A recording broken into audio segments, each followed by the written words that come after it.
Better Call Saul Season 6 Part 1 is brilliantly paced and structured. Peter Gould somehow manages to infuse a combination of great intensity, black comedy, and deep, effective emotion. So the show is constantly fresh and engaging. In regards to the excellent structure in particular, I immediately point to Jimmy and Kim's plot to take down Howard. Early on, we can tell that this plan is elaborate, but we initially aren't privy to the actual ins and outs of how it's going to play out. And that fact makes the culmination of Jimmy and Kim's devious plot even more so effective. With each episode of the season comes the planting of a seed, that seed being one of the components of the duo's ultimate plan. In episode 1, we get Jimmy planting the quote-unquote cocaine in Howard's locker. In episode 2, Jimmy and Kim get the Kettlemans involved as they report to Cliff about Howard's quote-unquote cocaine issue. Then, in episode 3, with the help of Huel, Saul essentially has a replica of Howard's car key made. Before, in episode number 4, Jimmy, dressed as Howard, takes his Namaste-plated vehicle out for a spin, throwing a prostitute out on the street in the process, for which Cliff has a perfect vantage point.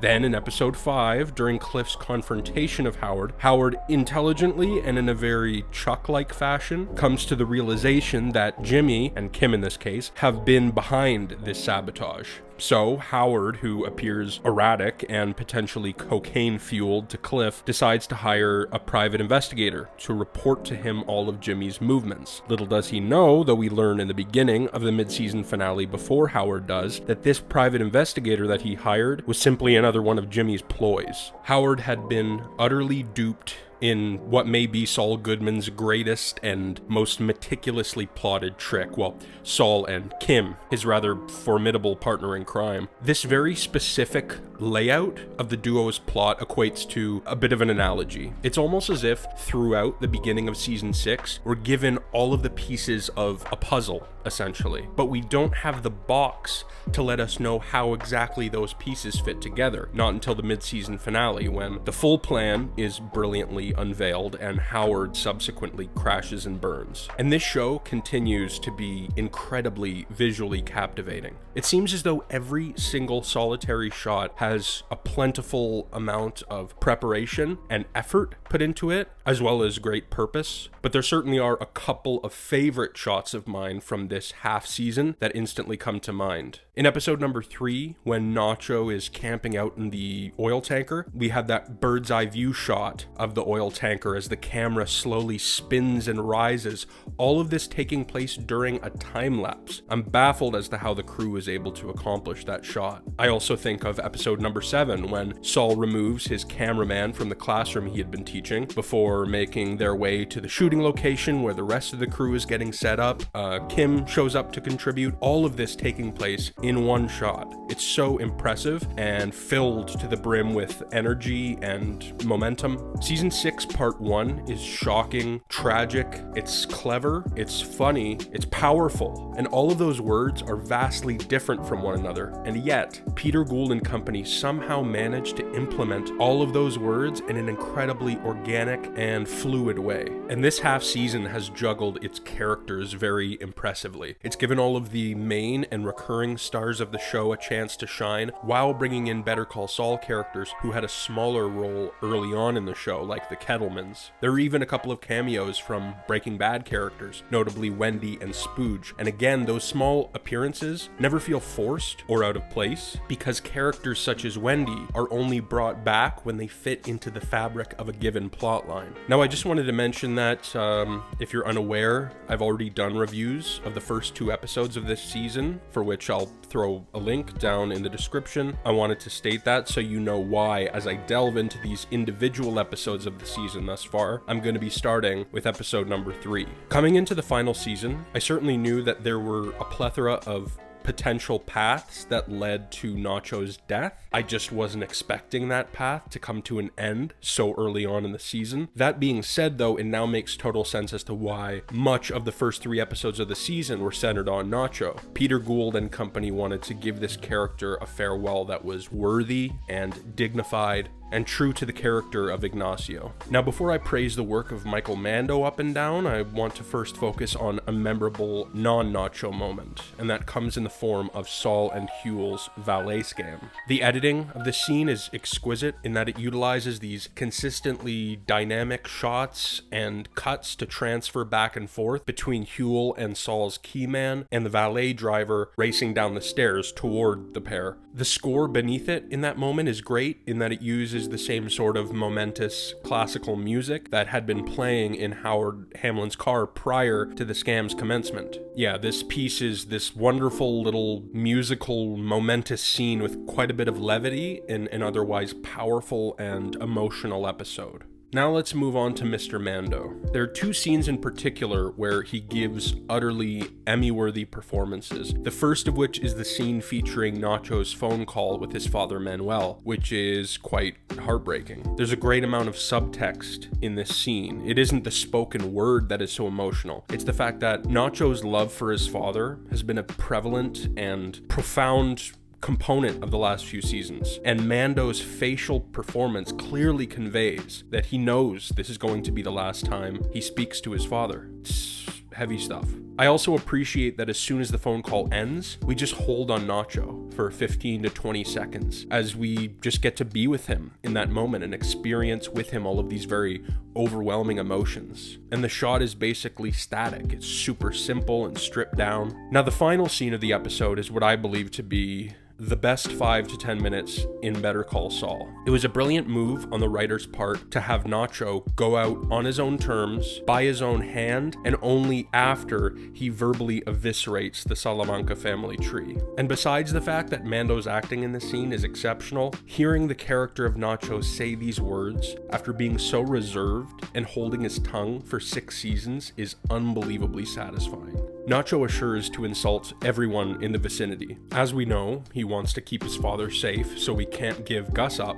But as Bolsa is interrogating him about his employer, Nacho gives Gus a few cheeky glances. This evidently makes Gus shit his pants a little bit, thinking for a moment, is this guy actually gonna give me up? Which would of course incite all-out war. Then after Nacho makes Gus shit himself a bit, he refers to the twins as psycho sacks of shit, before revealing to Hector that he's the reason Hector is in his chair. And given that Nacho was going to go out here, I'm very glad he dropped that bomb on Hector. The Salamanca name is now forever stained by the name Varga. They will never be able to erase him from their minds and their legacy, just given the mark that this badass has made on them. And before Nacho goes out, he shanks Bolsa in the leg for good measure. The acting is sublime, it's perfectly shot, the writing is brilliant, pitch perfect, and once Nacho, one of the show's greatest characters, went down at the end of this 3rd episode, it made me realize that essentially anything is possible going down the stretch.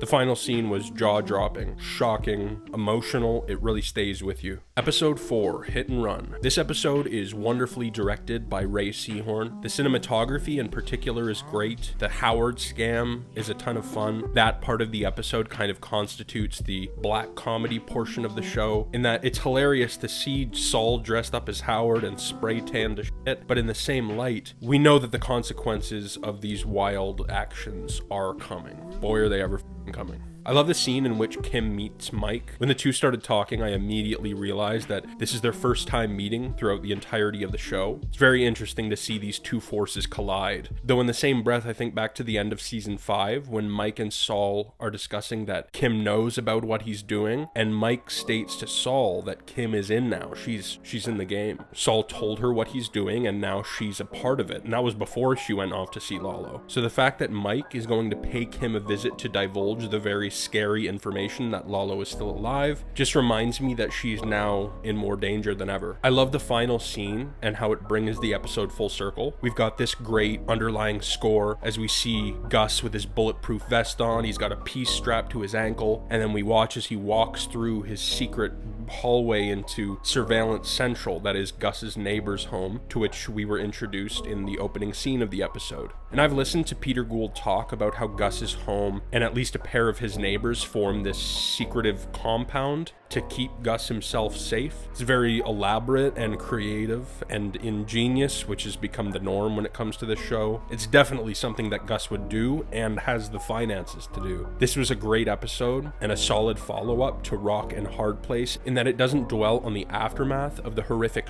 shit that happened at the end of that episode. The plot marches on, and this episode gives us a certain amount of levity that was much more minimal in the previous episode. Episode 5, Black and Blue. Something I find really interesting about this episode is the subtext through line. I'm going to use 2 scenes as an example to better explain what exactly I mean. One scene consists of, on the surface, Aaron Brill followed by Howard Hamlin speaking to a bunch of elderly individuals about Sandpiper settlement information. The other scene, on the surface, consists of Kim meeting her former assistant Viola for lunch. As the two chat, and Viola ultimately states to Kim that she's really inspired by her, and Kim makes her feel better about the law. But the surface level, the material on paper, isn't what truly matters in these scenes, isn't what is meant to be taken away from them. The big takeaway from the Howard-centric scene is the fact that as Aaron Brill speaks, prior to Hamlin, Cliff has his eyes fixed on Howard's shaking leg before looking rather disconcerted throughout Howard's speech to the elders. And that disconcerted look is due to the fact that Cliff now believes it to be a possibility that Howard is, for a lack of a better phrase, coked the fuck out. Meanwhile, the takeaway from the Kim and Viola scene, and the whole reason Kim attended the lunch in the first place, was to get Judge Casimiro's name, one of the key players in she and Jimmy's plot to take down Howard. Then, of course, Viola's statement to Kim at the end of the scene is just hilariously ironic. Now, bear in mind, I jotted down the following bullet point the day after having viewed this episode. Interested in the Howard's private investigator storyline. When Howard walked out of that boxing ring and into his car to meet Jenendowski, his newly hired private investigator, whom he tells to report to him every single action of Jimmy's, I felt shitty for Howard. This guy's been in therapy for quite some time now, trying to better himself and his marriage, and Jimmy and Kim's bullshit antics have forced him into a war with them, essentially. From the scene, I instantly got the feeling that something was going to go drastically wrong with this situation, though truthfully, somehow, I underestimated just how interesting this private investigator storyline would turn out to be. Now that's all good, solid stuff contained within this episode, but what really captivated me about Black and Blue was the last 10 or so minutes. I was incredibly pleasantly surprised to meet Mrs. Ziegler, Werner's widow. I was even more so surprised to see Lalo at this bar to make her acquaintance. I instinctively felt very scared for Mrs. Ziegler, who seems as good-natured as her very naive late husband. Tony Dalton killed it, as per usual, delivering this incredibly charming performance, which makes the character of Lalo even scarier, given we know how truly ruthless and menacing he is. We're provided with great tension when it seems as though, nearing the end of the episode, Lalo is going to shoot Mrs. Ziegler, but I breathed a sigh of relief when she walks into the room with the window open, which Lalo had just fled through, along with the gift that Werner's boys had sent for his funeral, which is what we saw being made in the opening scene of the episode, bringing everything full circle. These 10 or so minutes featuring Lalo are fantastic as we see Lalo's plan to find proof of Gus's illegalities and secret projects unravel. Episode 6, Axe and Grind. This episode is absolutely filled to the brim with excellent moments. It begins right off the bat with the opening scene, in which through a flashback, we see a young Kim shoplifting, subsequently being praised by her mother for doing so. This scene is so fascinating and revealing. A big question I've asked myself throughout the run of the show is, does Jimmy implant this flair for illegality and scams into Kim, or was that always present within her and their relationship simply enhances it? Well, this scene certainly shows that she always had a bit of Saul Goodman within her, and by this point in season 6, she's more Saul Goodman than Saul Goodman himself. She's the driving force behind these scams and is the most eager to see them through. There's also got to be this aspect of Kim doing what she does now to earn the love from her mother, for which she was always seeking. This very complex, layered character grew infinitely more complex complex within a 5-minute opening scene. Another excellent scene in this episode is the one between Mike, Stacy, and Kaylee. To Mike's fellow employees of Gus, Mike comes off as this gruff, tough, no-nonsense guy, and he certainly is that, but I love when we get to see Mike's sweet side, seeing his love for his granddaughter and daughter-in-law, watching Mike fill with emotion as he watches and hears Kaylee in awe of the night sky. It's incredibly sweet and genuine. And the fact that he's across the street from his family, separated by a window and having to speak via the phone, is an interesting aspect of the scene as well. To me, it represents the eternal disconnect he has from his family. He's never able to share or communicate what he does, and in this moment, he must maintain that physical disconnect as Lalo is still about, and Mike, of course, wants to keep them safe. Another excellent scene of the episode features Lalo and Casper, one of Werner's boys. I love the setting of the scene. The tone is very tense, thrilling. Lalo's a madman, extremely intimidating after seeing much of his charm in the previous episode. The scene turns out to be brutal as well. This episode gives you everything, really. The final scene of the episode I want to discuss features Jimmy, Kim, and one of my all-time favorite supporting players of Better Call Saul, the vet, Dr. Caldera. I've always loved his performance and his dual occupation and just general presence. I adored seeing him again, but my eyes really widened when he handed over his black book to Jimmy and Kim. From this book, Kim finds the business card for the vacuum repair service, of which we as Breaking Bad and Better Call Saul fans are very familiar. I fucking loved this small implementation, and like every other beat in the show, it's organic and makes total sense. The vet throughout Better Call Saul has always been the guy who knows a guy who knows another guy. He links Nacho and Mike up in season 2. He introduced Jimmy to Huel in season 3. He's been associated with the cartel as we see in season 4. This guy knows everyone, so it only makes sense that he would be the guy to provide Jimmy with the vacuum repair connection. Episode 7, Plan and Execution. This episode is a masterful culmination of this half season and a masterful amalgamation of our dastardly duo's devious tactics featured throughout this season. Plan and Execution is an absolute game changer in a multitude of ways, primarily in that it makes me feel very differently about some characters. Before I get to that though, I first want to discuss the great Patrick Fabian, who gives a phenomenal Emmy-worthy performance in the final scene of this episode. Similar to Nacho stating some very powerful words to the Salamancas in episode number 3, what Howard says to Jimmy and Kim in this final scene is expertly written, beautifully performed, and incredibly satisfying to hear after this duo have tormented this essentially innocent guy. Jimmy and Kim